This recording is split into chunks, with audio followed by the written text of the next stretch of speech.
Welcome, friends, to Let's Play Rule the Waves 3 as Germany starting in 1935. It's December 1965, and thank you for some of your comments, which have been really helpful. Sorry for the slight delay in producing this. I did actually produce this and indeed the next episode, only to find that OBS, this recording software, had somehow forgotten to use my microphone, which is very irritating because obviously that's not the sort of thing I'd actually ever select myself. Anyhow, your comments. So let me just wheel this in here and go to that. So first of all, thanks to everyone who spotted that I'd forgotten one of the Z100s in the rebuild. So I've sorted that one out. And thanks for this comment here, for pointing out that I was mistaking the blockade strength for the base capacity. Not sure how you can actually determine what the base capacity is of an area, but when I return back to the map, I will start rebuilding or building up the base capacity further in order to give myself some wiggle room there. RB Fish CS 123 asked about the composition of the American fleet, which was actually a really great question because it made me go, I mean, I've known that essentially the American fleet is 3 times as big as mine, but I also know that the AI just isn't as good at keeping things modern and up to date as I am, or not as rigorous around it. So the total American fleet are these numbers here. So 2 fast battleships, 5 battlecruisers, 15 carriers with 4 building, 7 light carriers, 18 heavy cruisers, another building, 40 light cruisers with 1 building, 6 helicopter carriers. I'm not sure how they integrate into the fleet, but they're pretty nifty actually. 162 destroyers with a further 8 building, and only 5 corvettes, but 3 building. 8 submarines and a mere 1,864 aircraft. However, if we look at missile armed, the number is much smaller. So only 1 battleship and 4 battlecruisers have any kind of significant missile. I'm discounting if they've just slapped on 2 heavy surface missiles. That's not a missile ship in my view. 9, so most of the big boys have had some modifications. 9 heavy cruisers instead of 18, so half of them. Only 5 of the 40 light cruisers are missile armed. Yes, there are 18 of them with 2 heavy surface missiles, but I mean, that's 36 missiles. 3 of my destroyers will have that covered. All of their AV ships, their helicopter carriers, are quite nice designs. 90 of their destroyers instead of 162. Yeah, another 11 have 2 heavy.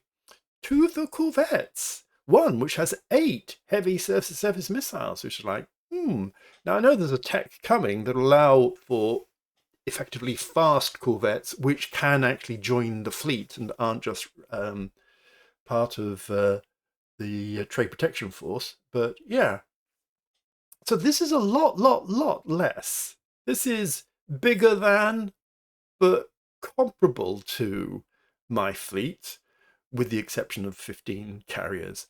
So yeah, thanks for posing that question, because the answer is really interesting.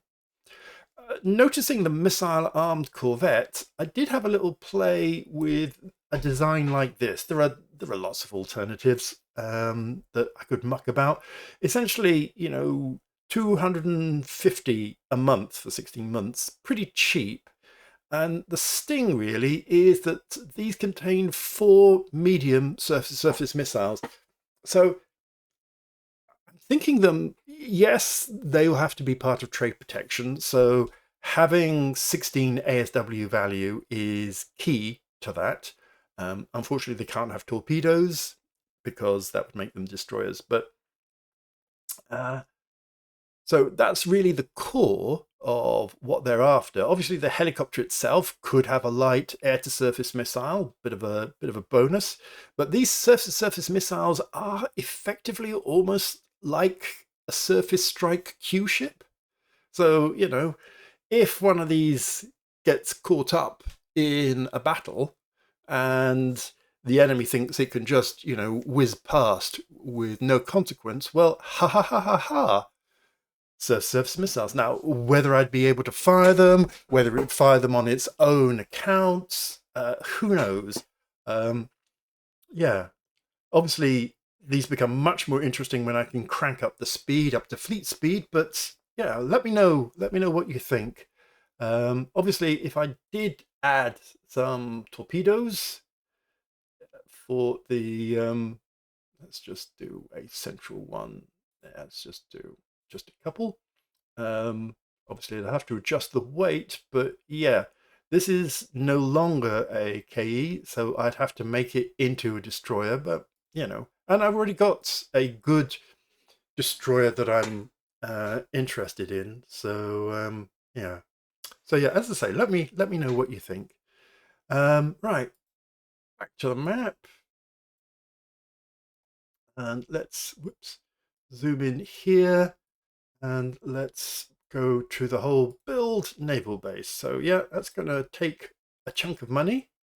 If I go to area view, we can see that the base capacity of the northeast coast is 260.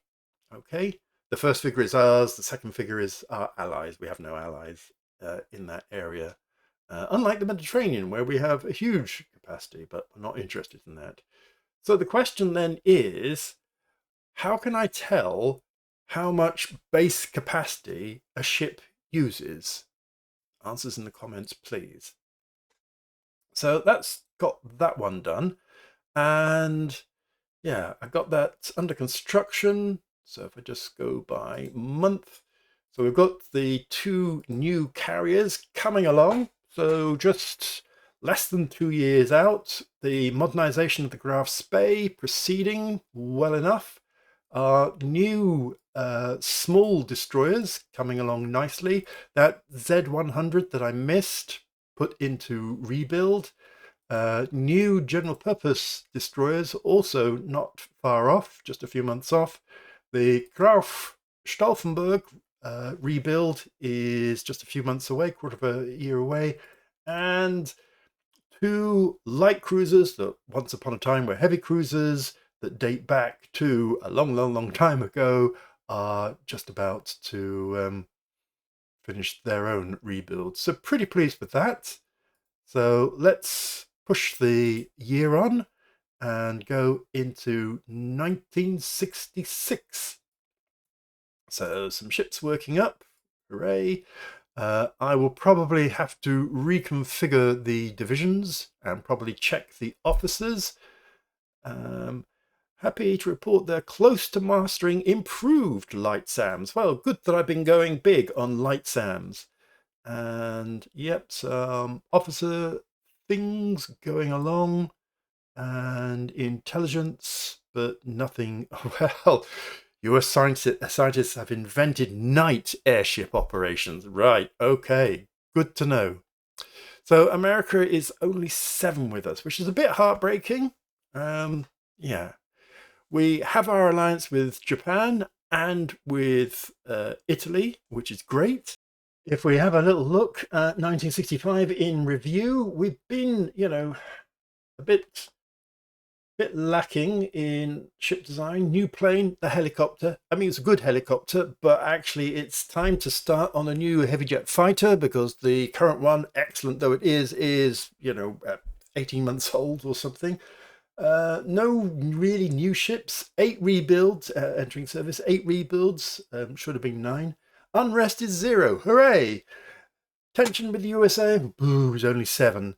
If we look down here, we can see that Japan is 8 against the USA. So there's always a hope of a backdoor. You know, if Japan and America go to war, then we might be able to join it.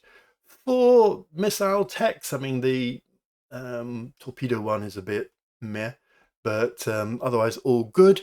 And all of the numbers going in the right green direction. So a huge 100k lift in actual money.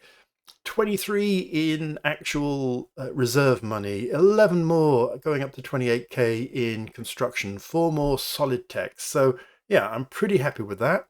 So let's press on into 1966 and see what goodies that brings for us. Japan wants to extend our security. The hell yes. Absolutely.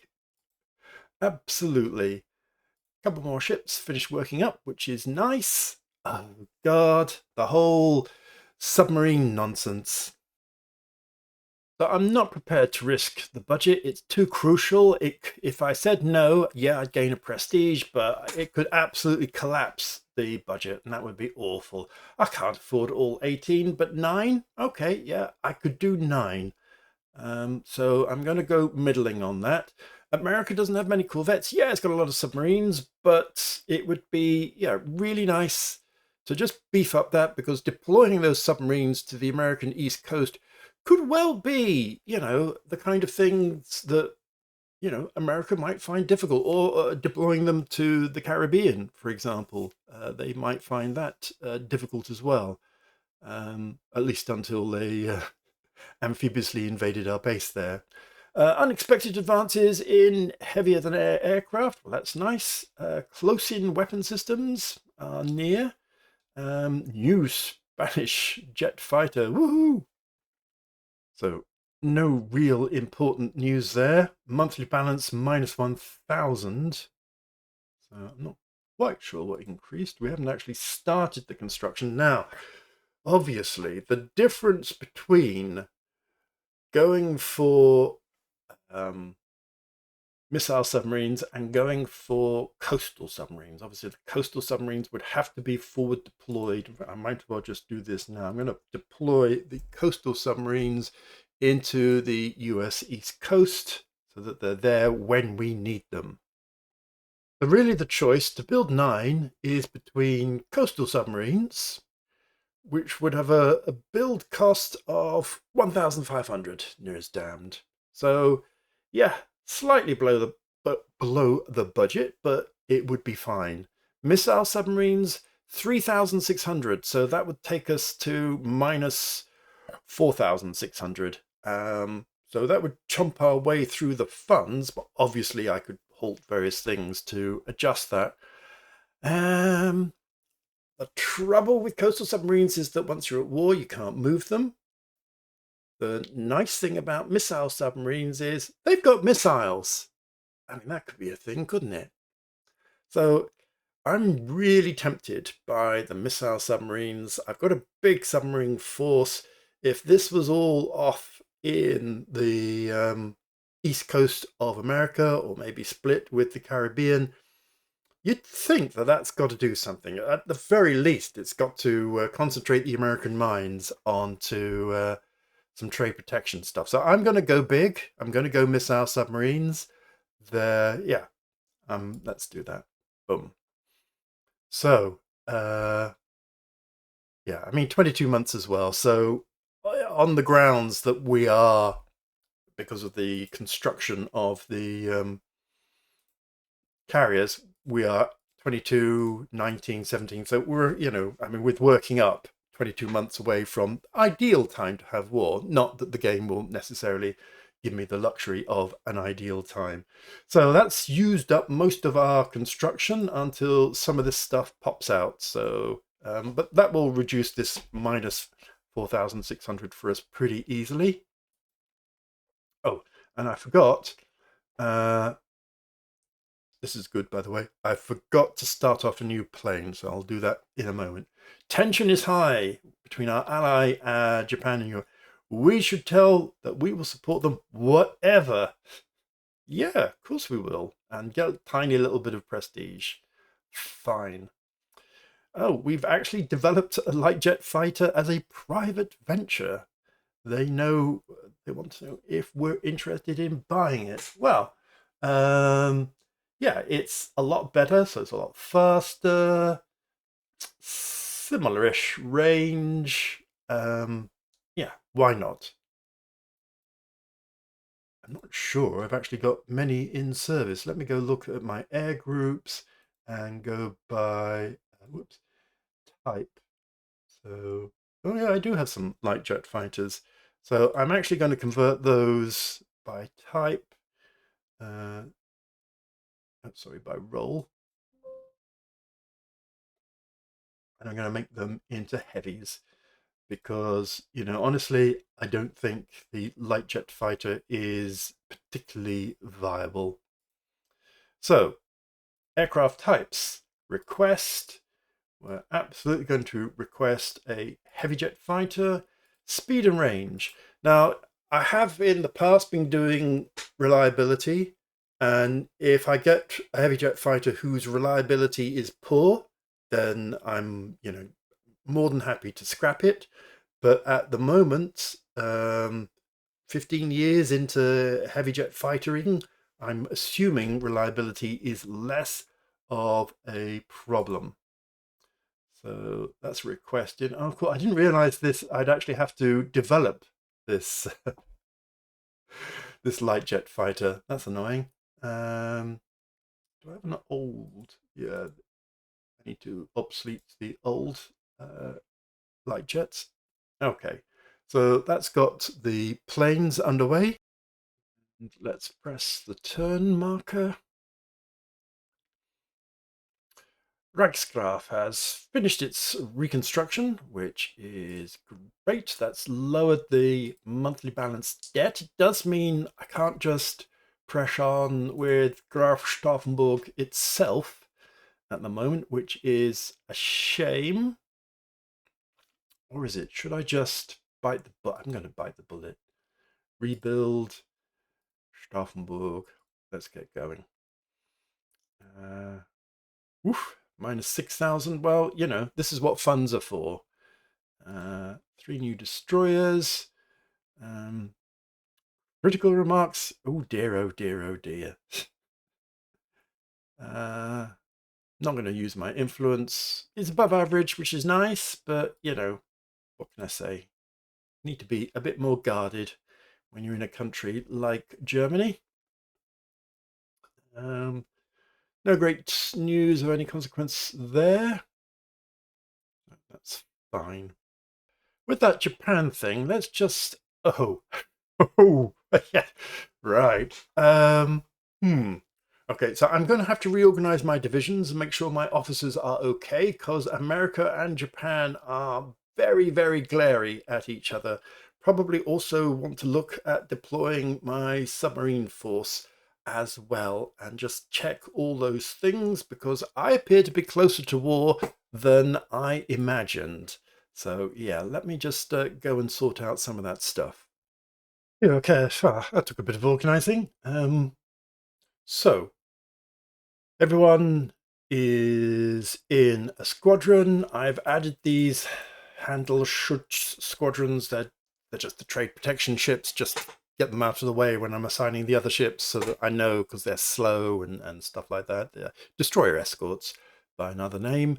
All of the officers are at least average, 1 or 2 question marks because unavoidable, quite a few brilliants. So I'm pretty pleased with all of that. And yeah, all these officer assignments. I go to rank, so can't help the fleet admirals, but I've moved my brilliant one to the northeast coast of America and put an average one to Europe. I could have put a Baltic Station one who's above average, but I'm hoping not to fight in Northern Europe. Who knows if that's going to come about. All the submarines have been deployed to either the Caribbean, which is just straight submarines, or to North America. I don't know if that's actually, if I go to the area, that's changed my number of ships. I don't know if submarines count particularly, but anyhow. So that's where we are up to currently. Let's just push this let's just push this into June because that'll be half the year covered. I'm not bothered for that. I don't think there's a huge... Well, the Japanese allocates more money to the Navy, but I don't think there's obviously some officer stuff. I've just got a couple of below averages in cruisers, which I couldn't really help, but hopefully that shouldn't really matter because their division commanders are so much better. Yeah, okay. Minus 3,000. Got my 9 submarines building. Got my main construction underway with, stuff coming along the way. Relations with Japan and America are very tense. Relations with me, unfortunately, have gone down to 6, despite me fully backing my Japanese allies. So, yeah, hopefully that'll all go well. Join me for the second half of 1966 pretty shortly. But for now, thanks for watching, and I'll see you next time.